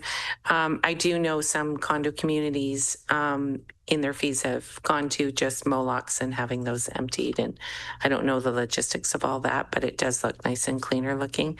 The wheelie bins, is that what they're called? The wheelie bins? Yeah, they're huge. And I know I've already made room for them in my garage, but I know as we start looking at these plans, that's going to be something we're going to have to think about. But I love it all. Thanks for dealing with the grading issues, and the site plan looks fantastic, and welcome aboard. Let's get them going. Thank you. Any other comments or questions? Okay, I thank you, Deanna. I'm going to read the recommendation that the Council of Township of Centre Wellington approves application RZ00624 for a zoning amendment that gives 3 readings to the necessary bylaw. Do I have a mover for that? Councillor Wilton, seconder on that. Councillor McDonald. Any further comments or questions? Seeing none, all those in favor? That's so moved.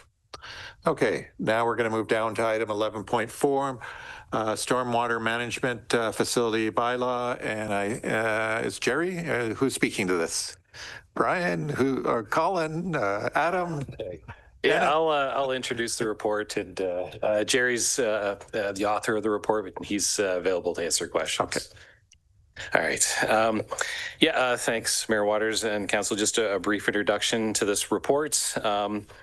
And just some stats, the township owns 31 stormwater management ponds. So when we're talking about stormwater here, the purpose of this bylaw is to really protect the function of the township's stormwater infrastructure, and which is primarily flood protection and also water quality protection. So protecting our creeks, rivers, and streams, and really that's the intent of the bylaw. We have signs up at our existing ponds, kind of the list of kind of do's and don'ts, and this really provides kind of the teeth to enforce what our best practices in the management of these facilities, so they can continue to operate as they're intended, as they're designed. I'd also bring in our consolidated linear infrastructure environmental compliance approval, which is the regulatory approval for our stormwater management facilities. The province hasn't told us the date that they're going to be requiring monitoring reports on all our stormwater facilities, but we know that that day is coming. And so we're just trying to get kind of our getting organized for that inevitability, where we're actually monitoring water quality coming out of the ponds, monitoring the function of the ponds, and ensuring that they are functioning as designed and as they're described in our approvals. So I think with that, I'll hand it back to the mayor and the council for any questions. Thank you. Thank you, Colin. Questions, comments? Councillor McDonald. Through you, Mayor Waters, is this going to affect, I think it's a couple of our swans that are on one of the stormwater ponds that I've seen every year, and will this affect that? Because I think it is arranged. I'm not sure. Through the mayor, so is that wading or recreational use, or sorry? Yeah, no. The Swan program in Elora is like, as far as I'm aware, they kind of have a little residence in O'Brien Park, and it kind of wade in and out of the river at that location. Not aware of any swans that utilize the municipal stormwater management facilities. So yeah, but if there's something that you're aware of, certainly send it my way and we can look into it. This wouldn't preclude kind of wildlife using the ponds anyway. So thank you. They're designed to, kind of have wildlife kind of thrive in its habitat, really, for wildlife. No, this one. Areas. Sorry, this one's off the 80 line, but thank you. Okay, thanks. Okay. Yeah, I'll shoot you a message. Perfect. Councillor Wilton. Thank you, Mayor Waters. Sorry, I should have looked for this before, but I didn't notice it. But is there anything in this bylaw about invasive species like Phragmites? Or where would that? For sure. Yeah. Through the mayor. So, yeah, certainly there is. There's provisions in the bylaw that talk to, plantings that are not authorized, that removal of invasive species as well. That's actually in our environmental compliance approval. We do have an annual inspection program for the stormwater management ponds. So during those inspections, we're looking for invasive species. We're looking for, maybe unauthorized plantings as well in the ponds, and then we would take appropriate actions at that time. Also curious, I know sometimes when people live near stormwater management ponds, they kind of use them as a place to dump their own yard waste, which shouldn't do, but so does that cover this and give some kind of opportunities for staff to do some corrective actions there? Yes, through the mayor, yeah, absolutely. Yeah, so disposal of waste is strictly prohibited in the ponds. This would provide our municipal law enforcement officers with kind of the tools to follow up. Obviously, we want to educate. We want to make sure we're educating the community about the do's and don'ts and why it's important not to do that. But if it goes to an enforcement route, this bylaw gives us the ability to do that. Yeah. Didn't know I was so interested in stormwater management. Okay. But I'm just curious too, on that education piece, like, is there a plan to work with the communications team to kind of roll out a bit of a public awareness campaign and all that kind of nice stuff that we can share around? For sure. Yeah. Through the mayor. Yeah. I think, we've been talking about a bit of an education campaign. The spring is a good time when folks are kind of out, and a lot of the ponds have recreational trails kind of built into them. So they've really become community amenities. And so, so we want to build on that and make sure that, the public's aware of kind of the function of some of those, the landscaping that's built into the pond and the importance to the operation of that pond as well. So, definitely once we have passage of this, there's plans to do a bit of education in the spring. Any other comments, questions from council as it relates to this? The stormwater facilities have come a long way.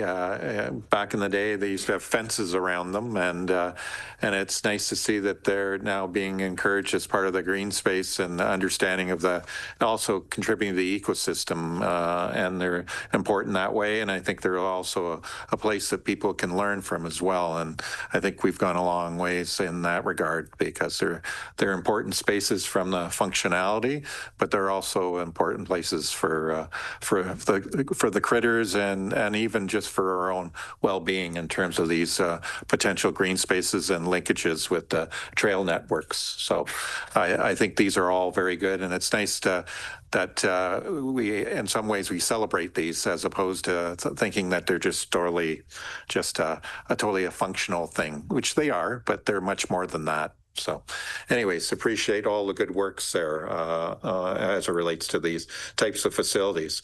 So I'll read the recommendation that the Council of Township of Centre Wellington authorize the mayor and municipal clerk to execute a bylaw to regulate and prohibit activity in and around stormwater management facilities within the Township of Centre Wellington. Do we have a mover for that? Councillor Welton, seconder on that. Councillor McDonald. Any further comments or questions?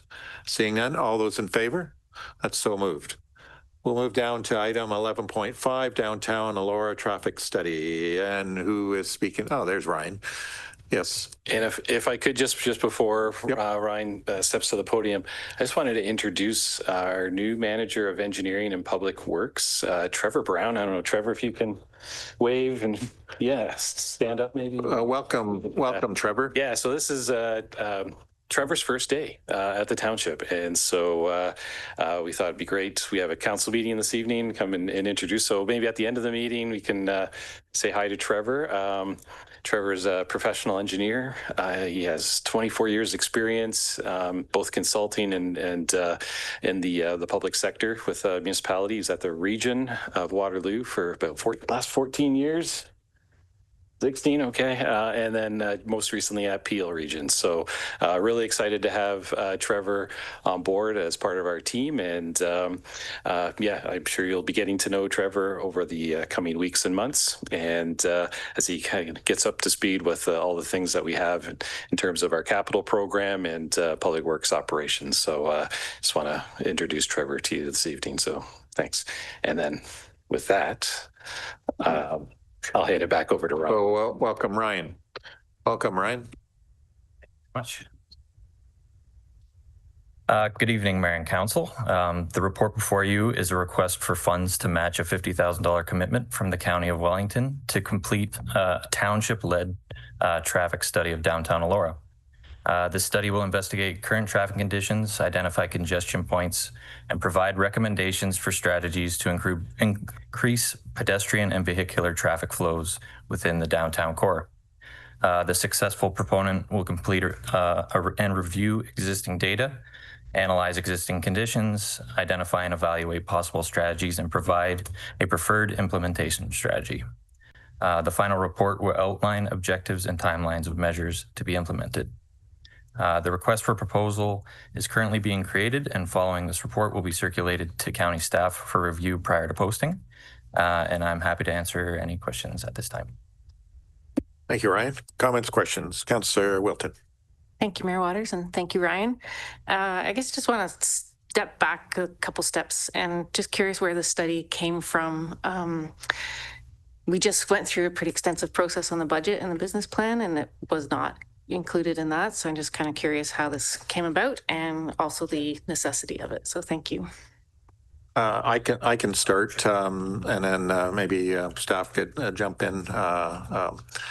What had happened was there was some requests at the county in terms of looking at the corner of Metcalf and Mill, sort of the activity happening there, and there was a lot of pressure on that site. There was a number of there were some recommendations of things to do, and I know that the committee struggled a little bit in terms of council committee struggle a little bit on that corner, and I mentioned to them that it's really sort of at the end of the day, it's really looking at sort of the bigger picture in terms of how traffic comes into the community, where traffic in terms of people, cars, vehicles, and how to sort of navigate that whole core area, which we've never really looked at. And especially you're talking about a core that was sort of designed in the 1800s, and yet we're sort of trying to accommodate 750,000 people and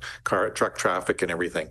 So I'd asked the committee if there was an ability to look at more holistic look at that whole area. Obviously, county have certain responsibilities because there are two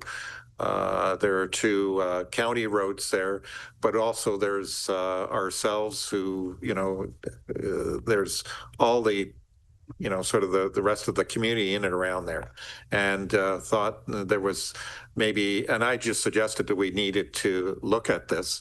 And was surprised that the county was interested in working with us to look at this now.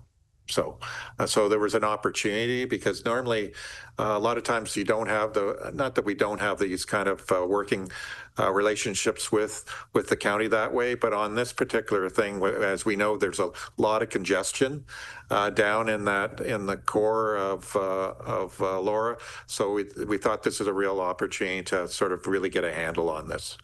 Dan, do you want to speak to this maybe a little bit further? Through the mayor, if I could just defer to Colin, he has some information to share. Yeah, so the county commissioned a study to look at the pedestrian scramble option, and yeah, just some stats, like they were looking at, they did a detailed traffic count, pedestrian count, and pedestrian counts at kind of the peak time were over 1,000 pedestrian crossings of that intersection in an hour. So it's quite a range. It goes from, at the low end, you might see less than 20, all the way to almost 1,100 pedestrian crossings of that intersection. So I think that's kind of poses a challenge in terms of traffic flow in that area. The county is proceeding with implementation of the no right turn on red at that intersection. So northbound traffic on Metcalf, there'll be no right turn on red, and also it's called leading pedestrian interval as well. So it's just basically at the red light, the pedestrian, before it turns green, the pedestrian proceed to walk shows, and the pedestrians get about a 3 to 5 second head start to kind of take control of the crossing before vehicles try to make a move over. So that's something it's being implemented more commonly now, and improves pedestrian safety. So they're making some changes there. This study is to kind of take it and look at a broader picture from a traffic management perspective, and look at kind of broader implications, and maybe in tactics as well, as how we might be able to prevent that congestion that's happening back into the roundabout and approaching County Road 7. So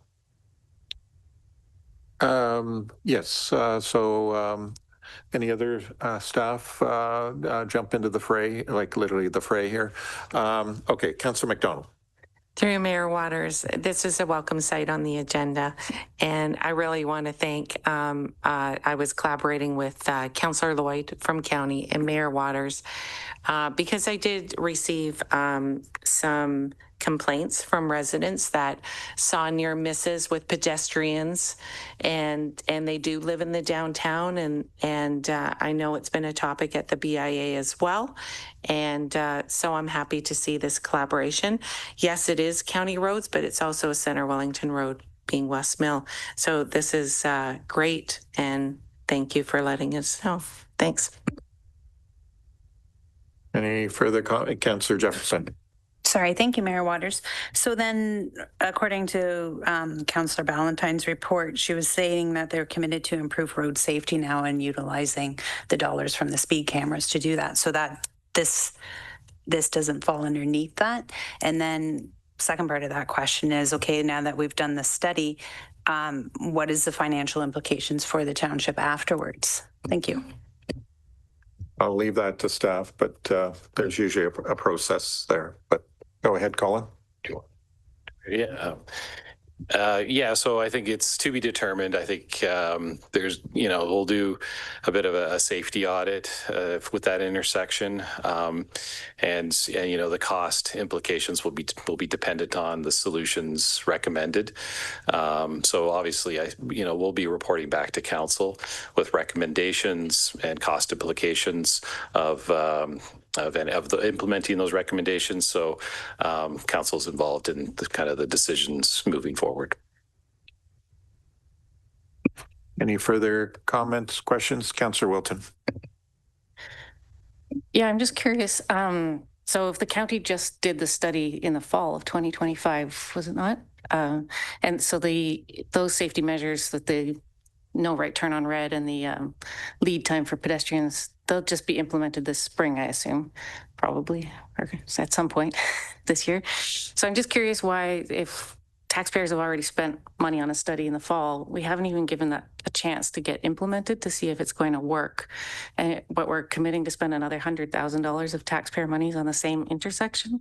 So I'm just confused the timing, because there's lots of intersections in the community. There's lots of intersections in Ward 5, for example, that are kind of sketchy, that are also county roads. So I'm just curious why this one. I know it's busy, but there are other intersections in our community that are busy. So and dangerous. There was an accident at another county intersection in Fergus just yesterday. So I'm just perplexed why we wouldn't wait, because we already had our business plan and the budget all set for 2026. So why wouldn't we wait to see how the measures from the study that was just completed get implemented and see how they work? Maybe I could speak to this. It's more of a broader area. There was obviously there was a lot of focus on that one particular corner, but the issue is much bigger than that, because it's all related, the whole downtown core, and in terms of how it functions. Literally starts at County Road 7, comes down the hill, and even trying to move traffic up the road and where that turns, whether it be a left on Mill. So it's really looking at that the whole connection in terms of how traffic moves and how people move. And it's dangerous. It really is dangerous there, especially anyone being there on the weekend. And when there was the initial focus on sort of that corner, it really didn't make a lot of sense that yes, that's an important corner, but it's related to a lot of things. There's a lot of moving parts. So really, it's sort of the study is to look at the whole core in terms of how traffic and people move. It's not just that particular corner. You could say, hey, let's do that as a little study and move sort of beyond that. But the county, through some discussions said, okay, we're fine if we want to look at the bigger piece. So this was an opportunity to hopefully, and I'm looking for support of council here, to sort of work together with the county and look at the broader piece here, because it really is how traffic moves in and beyond. It's not one intersection. It's the whole, it literally starts from County Road 7, and then how the traffic even moves up the hill and how it dispenses through the downtown, and this includes pedestrians as well.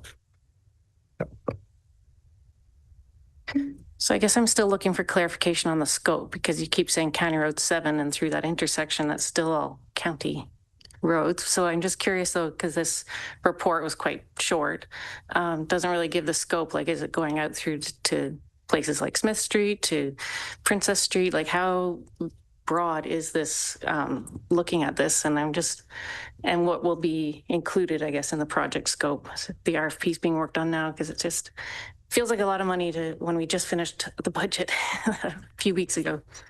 Now, do you want to speak to that, Ryan? Yeah, through you, Mayor. So the focus will be kind of on that main spine that does run through Elora, but it also affects all the roads that build into that, right? We have development like the Pearl development along Carlton Place. We've got Colborne Street up to David Street, things like that feed into that downtown core. So the scope is kind of that entire, what I envision is kind of that David Street all the way down to 7, I guess, and through down Geddes and Metcalfe, and all the streets that feed in there. Thank you, Ryan. And then would it also include active transportation and getting people not bringing cars into the downtown core, and how we can work on that and making more use of the shuttle bus, for example? Or how does it, again, it goes into the scope of the project, I guess. Yeah, through you, Mayor. So at this point, we aren't really taking any options off the table. We're going to look at, it's going to obviously be data driven and what option works best for kind of our situation. But does that mean taking vehicles off the road and promoting active transportation? I think that's one option that we'll be looking at. Yeah, no, this is, I think, a really good thing. At some point in time, we were going to have to look at this anyways. It just happened that there was an opportunity, and county thought the same, and they understood sort of the value of sort of taking some of the base information and working with the local in terms of sort of the vision for this and to deal with the traffic and deal with people. I think, and the fact that we're the lead on this as well, I think that's very helpful. So it's a good opportunity, and I think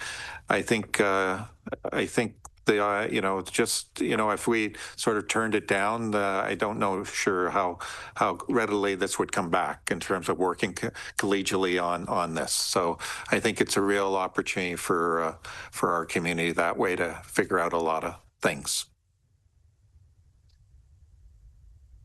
Councillor Evoy. Thank you. Just a question. So this is by far the busiest intersection in our township? I'm trying to, is that our busiest one? And if not, what's the next busiest one, and are we giving them the same, are we looking at this the same way? Yeah, I'd say it's from a pedestrian movement perspective, this would be the busiest intersection by far. Yeah. From a traffic perspective, like traffic volume wise, maybe not, but I think, you're looking at the number of pedestrians and the amount of traffic and the congestion that's occurring. I think it's the combination of those factors that are kind of driving the need.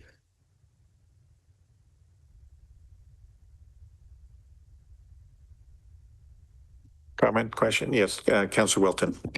Thank you, Mayor Waters. I just think my last question, I guess, because we did have this discussion about business plan in December, and to me, the staff have a lot on their plate for 2026. So there's still St. David Street to be finished, and Colborne Street, and Smith Street's a big project, and there's the Operations Center, could go on and on. So I'm just kind of curious if it might be for the CAO to answer this, if there is staff capacity to make sure we can take this project on properly and without compromising other projects in the 2026. Thank you. Yeah, through the mayor. So yeah, no, we feel we do have capacity. Yeah, so this will, we've kind of looked at our work plan for the year. And yeah, staff, we do have the new engineering technologist for transportation looking at transportation issues. So with that additional resource, that's, there's a person in that role now. And so with that additional resource, we have the current capacity to move this forward this year. Any other comments, questions? Okay. I'll read the recommendation. Thank you, Ryan. Recommendation that the Council Township of Centre Wellington direct staff to issue a request for proposal for a downtown Elora traffic study, and that Council approves the township share of funding as outlined in report number IS 2026-05. Do you have a mover for that? Councillor McDonald, seconder on that. Councillor Craddock, any further comments or questions? All those in favor? 1, 2, keep your hands up. Yep, so that moves. Thank you. Okay, we'll move down to item 11.6, Craighead Cottage Lease Agreement with Groves Memorial Community Hospital. And we have Adam. Welcome, Adam. Thank you, Mayor Waters, and good evening. Through you, this report seeks council approval for the mayor and clerk to execute a lease between Groves Memorial Community Hospital and the Township of Centre Wellington. The lease as presented in this report is largely in the same form as the previously entered lease for providing accommodation space for healthcare professionals at 965 Garshore Street in Fergus. And as the lease is currently in draft form, staff are also seeking council latitude to make minor amendments to the lease as may be required to finalize the execution of the actual agreement between the two parties. So with that, I'm happy to take any questions that council may have with regards to this report. Thank you, Adam. Councillor McDonald. Through you, Mayor Waters, the house is absolutely beautiful, and I think the doctors that stay there will be very happy with what the project lead has done on this, and it does look like there's ample parking. Look like there's maybe 1, 2, 3, 4, 5, 6 with the U, and so I just want to say it's top notch and it's great, and so pleased that we're doing this for Centre Wellington. Thank you. Through Mayor Waters, just an update for council on Craighead Cottage. We'll be arranging a tour for council. If you haven't seen the cottage already, it does look amazing. We'll be setting that up for council to see, and we're also arranging for an official opening in the spring to recognize the heritage there with Senator Black and his family. So we'll be setting all that up for the spring once the weather gets better. Okay, any further comments or yes, Councillor Jefferson. Thank you, Mayor Waters. Just also with the lease, like I see the sharing of costs and that the township's going to be paying for lawn care, snow removal, etc. Are we going to have an accounting, like an annual accounting of the expenses that are going out there, just so that we can see the contribution of the township for our project? Yeah, certainly through the mayor. That's certainly something we can bring back to council in terms of the annual operating costs for that particular facility once we're still in the infancy of this agreement and to the completion of the renovation. So that's certainly something we can bring back. The funding sources for those are presented through the annual budgeting exercise. So council is aware of that. They're not perhaps as granular as you may want to see at that point, but we're happy to bring that back. Just as a follow-up, thank you for that. I was just thinking because this is our initial project that we're doing this way. And if we want to do something again with another house that we have in the property or in the township ownership, that we could at least see what the cost is to the taxpayers and that, so that we could maybe promote it doing again. Thanks. Any further comments or questions as it relates to this item?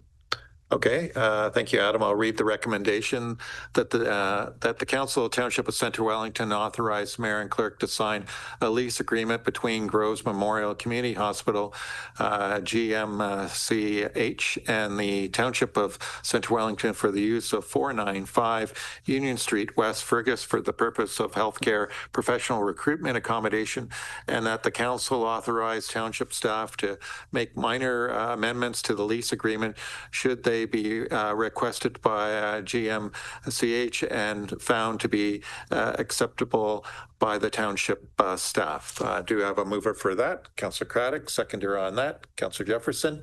Any further comments or questions? Seeing none, all those in favor? So moved. Okay.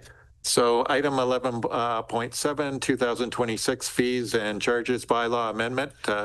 Adam, take it away.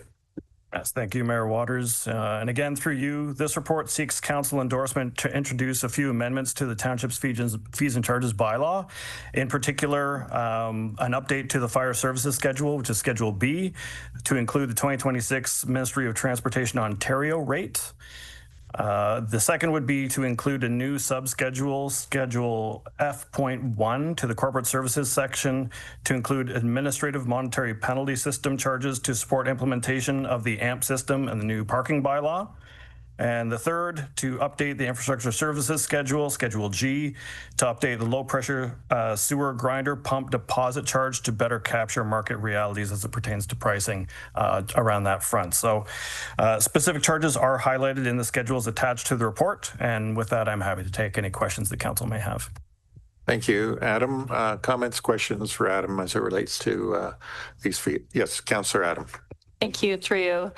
No concerns with anything in the report, just since this is our first meeting back in a while and we are mentioning the paid parking program. I'm wondering if we could just get a bit of an update on the status there.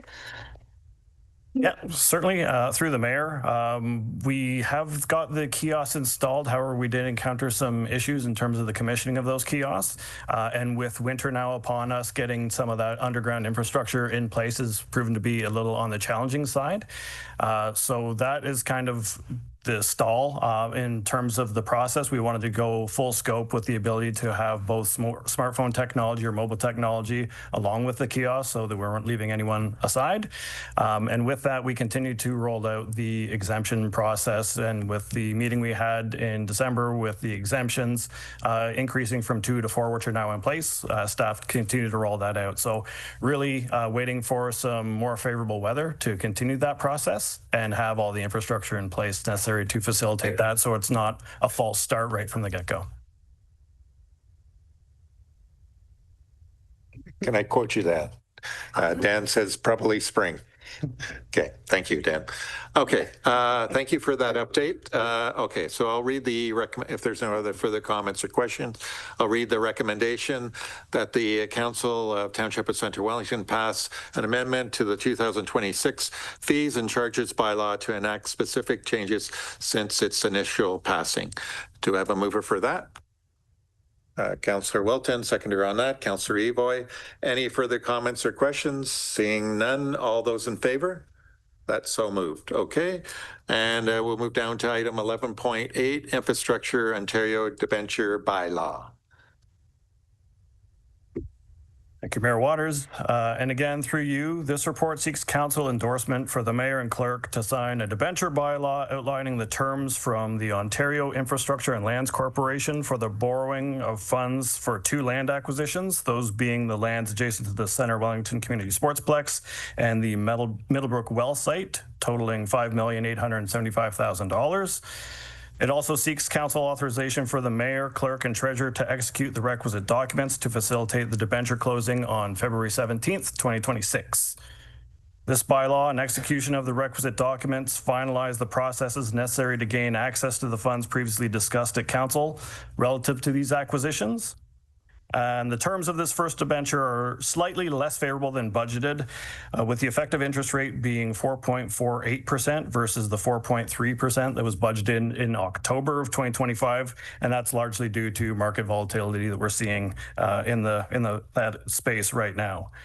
Over a 20-year term, this debenture will require semi-annual payments of $223,906.78, with total payments per year totaling $447,813.56.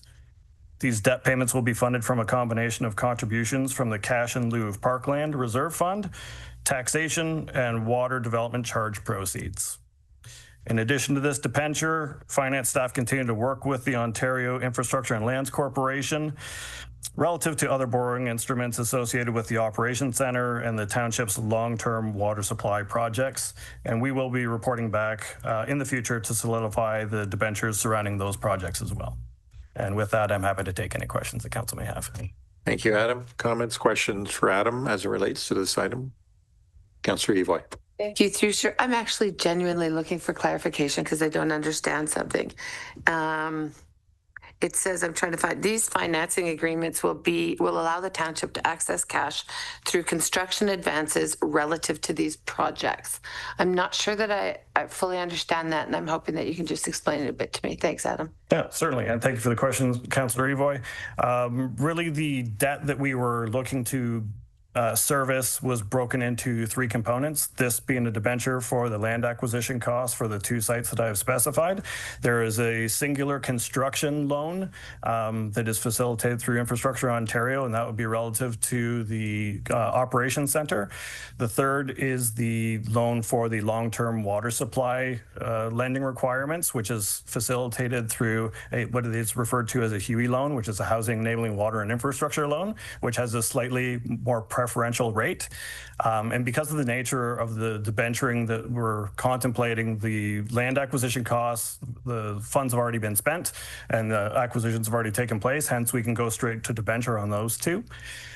For the other two, for the operations center and the long-term water supply requirements, those are ongoing construction costs. So we're able to gain access to those funds through draws. And upon project completion, they then transfer to a debenture. So while we can still get access to those funds, it's not until we solidify the debenturing cost that actually formalizes the term and the rate.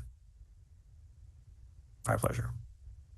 Any further comments or questions for Adam? Okay, well, thank you very much for that presentation, and I'll read the recommendation. That the Council of Township of Centre Wellington authorize the mayor and clerk to sign a debenture bylaw outlining the terms from the Ontario Infrastructure and Lands Corporation for borrowing funds for two land acquisitions, land adjacent to the Centre Wellington Community Sportsplex and the Middlebrook well site totaling $5,875,000. And that the Council of Township of Centre Wellington authorize the mayor, clerk, and treasurer to execute the request that a little tired. Request documents to facilitate the debenture closing on February 17, 2026. Do I have a mover for that? Councillor Craddock, seconder on that. Councillor Wilton. Any further comments or questions? Seeing none, all those in favor? That's so moved. Okay, so we'll move down to item 12, bylaws.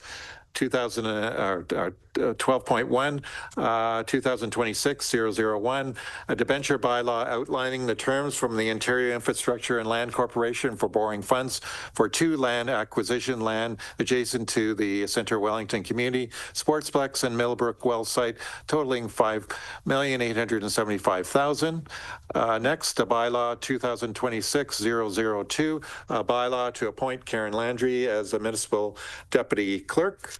Next, bylaw 2026-003, a bylaw to adopt the use of Indigenous themed names, logos, and images within or on township facilities and properties policies. Next, 2026-004, a bylaw to dedicate certain lands as a public highway pursuant to the Municipal Act. Next, 2026-005, a bylaw to regulate and prohibit activity in and around stormwater management facilities within the Township of Centre Wellington.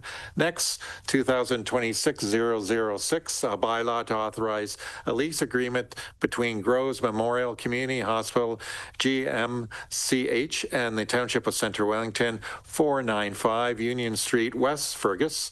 Next, 2026-007, a bylaw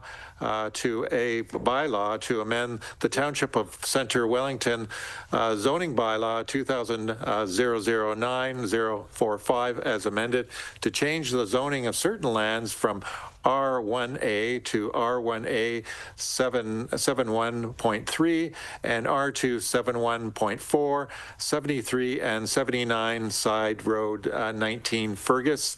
Next, 2026 is 008, a bylaw to establish the fees and charges for various services provided by the municipality.